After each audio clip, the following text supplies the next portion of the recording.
Stop. Imagine the final day of the season. The whistle blows, the table refreshes, and next to Tottenham Hotspur's name, 18th, relegated, a Champions League finalist in 2019, a European trophy winner in Bilbao, a club that has never gone down in the Premier League era, 4 points above danger right now, 11 games left, £100 million on the line. This isn't drama, it's mathematics. Under the cold white floodlights of the Tottenham Hotspur Stadium, silence hangs like smoke after an explosion.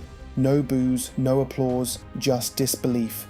Arsenal 4, Tottenham 1. Not a rivalry match, a dismantling. By the fourth goal, the exits were busier than the stands, and then the screen refreshes. Tottenham 16th, 29 points.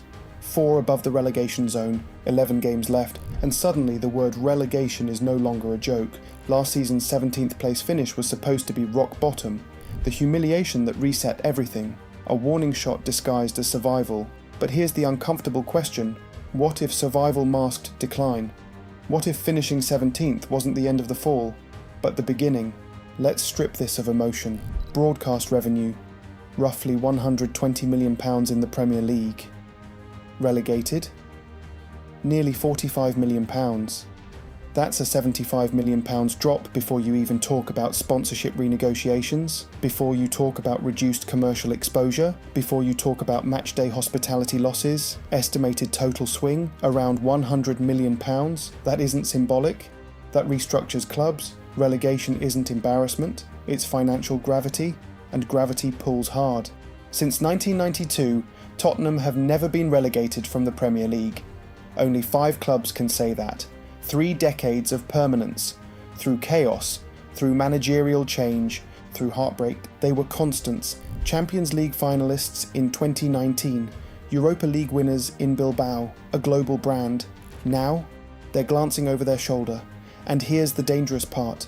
Relegation doesn't start with panic, it starts with denial. 4 points sounds safe, until you realise that's 1 win and 1 defeat flipped. 1 bad week, 1 defensive error, 1 late equaliser conceded, relegation creeps. It doesn't knock, it seeps. A draw that should have been 3 points. A missed chance in stoppage time, a hesitation in the box, and suddenly the cushion feels thin, very thin. This club wasn't built for this tension. This is the Tottenham that walked into Madrid in 2019 believing they could conquer Europe. The Tottenham that lifted a European trophy in Bilbao after 17 years without silverware, the academy that once dominated youth football with fearless talent. There was a time Spurs played free. Now, every touch feels heavy. Under Mauricio Pochettino, identity was clear. High pressing, relentless running, fearless attacking. They didn't wait for opponents, they overwhelmed them. Harry Kane wasn't just scoring, he was inevitability.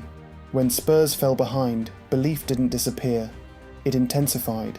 That changes a stadium. It changes body language. When Kane left, something invisible left too.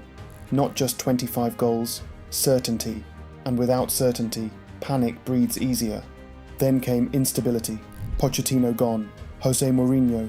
Pragmatism replacing expression. Antonio Conte. Explosive intensity without long-term stability.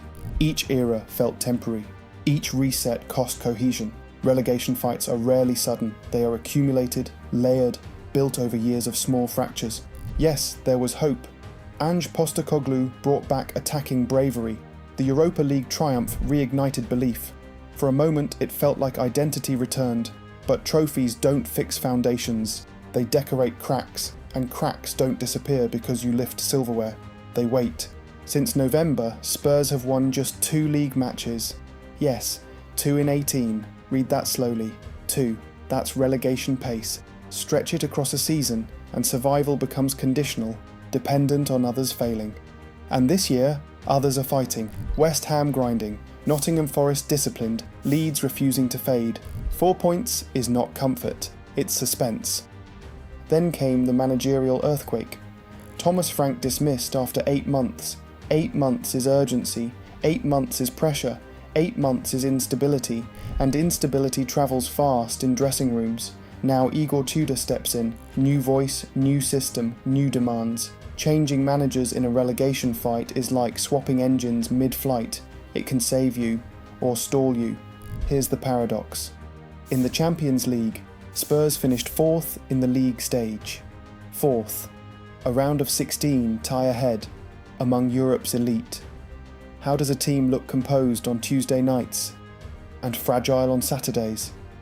Because adrenaline wins moments, structure wins seasons, and structure requires continuity, something Spurs have not had. Injuries have hit, suspensions disrupted rhythm, fixture congestion stretched depth, all true. But deeper than that, confidence. When confidence fractures, pressing becomes hesitant. Hesitation opens space. Space creates chances. Chances become goals conceded. Goals conceded become doubt, and doubt spreads quickly. Relegation battles are psychological before they are tactical. Now imagine the dressing room. Players checking the table, players hearing the noise, players knowing 4 points is fragile. Pressure builds differently at the bottom.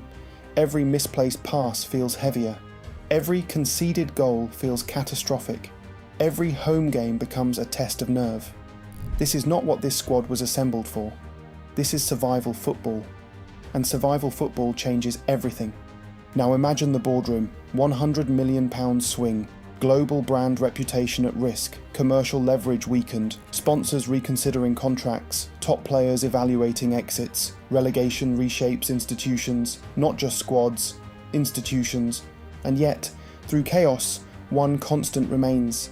The supporters, white and navy scarves wrapped tight, children who have only known Premier League Spurs, families who stayed through near misses. They don't support Tottenham because it's easy, they support Tottenham because it's identity. Relegation would hurt. Deeply, emotionally, financially, historically. But loyalty doesn't disappear with division status. Still, for a club that has never fallen in the Premier League era, the symbolism would be seismic. 11 matches, 4-point cushion, £100 million swing. The table refreshes every weekend, and every refresh feels louder. History offers no immunity. Revenue offers no immunity. Stadium architecture offers no immunity. The table counts points, nothing else, and Tottenham are running out of margin. So what happens? Does Igor Tudor stabilise the storm? Does fear sharpen focus? Does the stadium transform from silence to fortress? Or does hesitation creep in one more time? Because giants don't always collapse dramatically. Sometimes they erode, gradually, quietly, until one afternoon in May, the table refreshes and the line is crossed. The whistle will blow again, the crowd will sing again, the screen will refresh again, and somewhere between belief and panic, Tottenham's future will be decided. This is not just a bad run, it's not just a poor season, it's a crossroads. And for the first time in over 3 decades, Tottenham Hotspur are not chasing glory, they are chasing safety. The ending hasn't been written, but the clock is ticking, and this time, history cannot save them.